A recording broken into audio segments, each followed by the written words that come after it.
অনেক আগে রতন নামে এক যুবক বাস করত।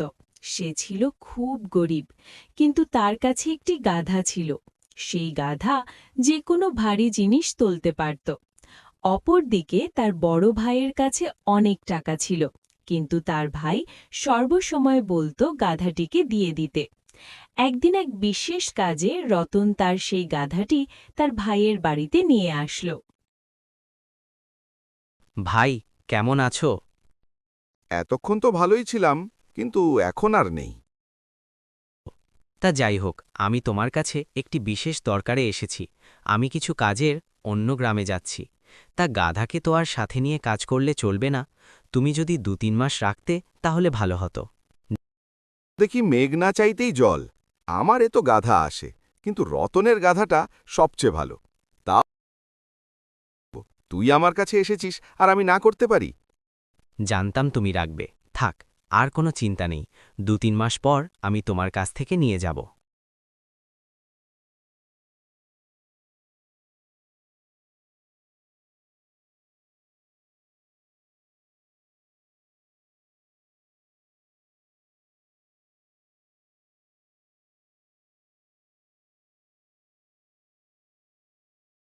দেয়। ৩ মাস পর এসে রতন দেখে তার গাধাটি আর নেই। মদন ভাই, ও মদন ভাই! কি রে, কি হয়েছে? গোয়াল ঘরে দেখি আমার গাধাটা আর নেই। একটা অসুস্থ গাধা আমার কাছে রেখে গেছিস। ২ মাস পরেই তো এটা মরে গেল। রতন মদনের বাড়ি থেকে চলে যাচ্ছিল, তখন বন্ধু শাকিলের সাথে দেখা।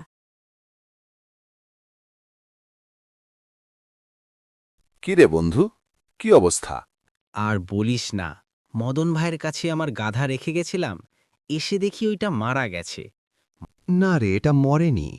মদন এটাকে কাজ করাতে করাতে মেরে ফেলেছে। থাক, তাহলে আমি যাই, আমার আবার কাজ আছে।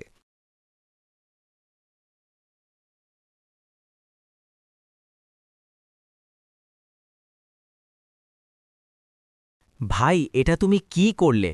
আমার গাধাটা তুমি মেরে ফেললে। কে তোর গাধাকে মারছে? আমি তো মারিনি। ভাই, আমি সব জানি, আমি সব দেখতে পাই। আমি গ্রাম প্রধানের কাছে বিচার দিব। গ্রাম প্রধানের কাছে বিচার দিলে তো আমাকে এর গ্রামে থাকতে দিবে না। না না, তার আবার কি দরকার? আমি ক্ষতিপূরণ দিয়ে দিচ্ছি। হ্যাঁ, বল তোর কি চাই? আমার গাধার ক্ষতিপূরণ দিতে হবে, সাথে ৫টা ঘোড়া দিতে হবে। খুব সুযোগের সদ্ব্যবহার করতে শিখেছিস তো। দাঁড়া, সময় আসুক, আমিও এর বদলা নেব। আচ্ছা, ঠিক আছে, তাই হবে।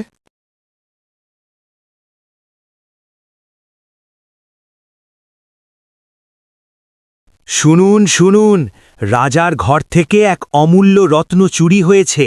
যে এই রত্ন খুঁজে দিবে তাকে ১০ বিঘা জমি, ১০০ ভেড়া, ১০টা ঘোড়া এবং ২০০ স্বর্ণমুদ্রা দিয়ে পুরস্কৃত করা হবে। শুনো শুনো শুনো। এই তো, মেঘ না চাইতেই জল, প্রতিশোধ নেওয়ার দারুণ সুযোগ।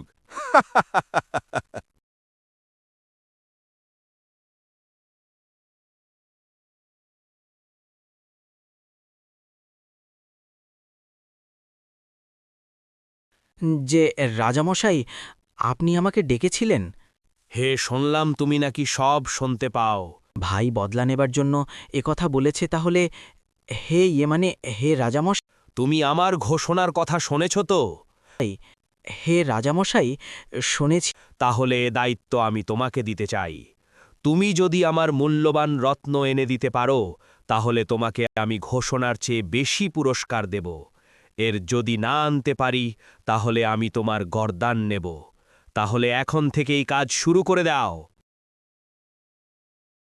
রাজামশাইয়ের কথায় রাজি না হলে এক্ষুনি আমার গর্দান নেবে।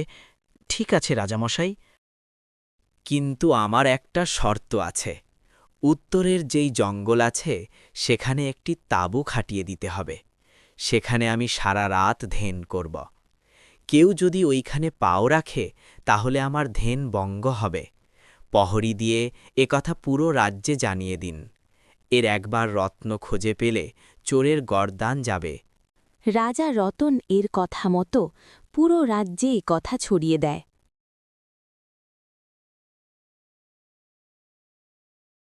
ওহো, যা বুদ্ধি খাটিয়েছি না, চোরের ধরা পড়তে বাধ্য।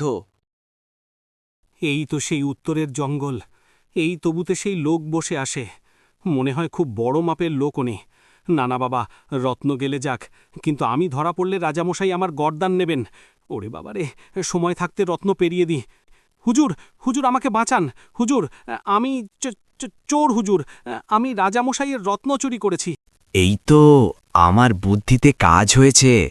এর জন্যই তো ঢেরা পিটাতে বলেছি চাদু, যাতে তুমি ভয় পেয়ে আমার কাছে এসে ধরা দেও। ঠিক আছে, রত্নর সন্ধান বলে দিলে আমি তোকে রাজামশায়ের হাতে তুলে দেব না। রত্ন কোথায় আছে আমি বলছি। দক্ষিণ দিকে জঙ্গল, এই যে ভাঙা ঘরটা আছে, ওই ঘরেই ওই রত্ন আমি লুকিয়ে রেখেছি। ব্যাটা ভয়ে সব বলে দিয়েছে। ঠিক আছে, এখন যা, তবে মনে রাখিস, এ কথা যদি মিথ্যা হয় তাহলে আমি তোকে ঠিক খুঁজে বের করব। এই তো আমার সেই রত্ন। ধন্যবাদ রতন, আমি তোমার পুরস্কার বাড়িয়ে দিব। যা, এটা কি হলো? করতে চাইলাম একটা, এলো আর একটা।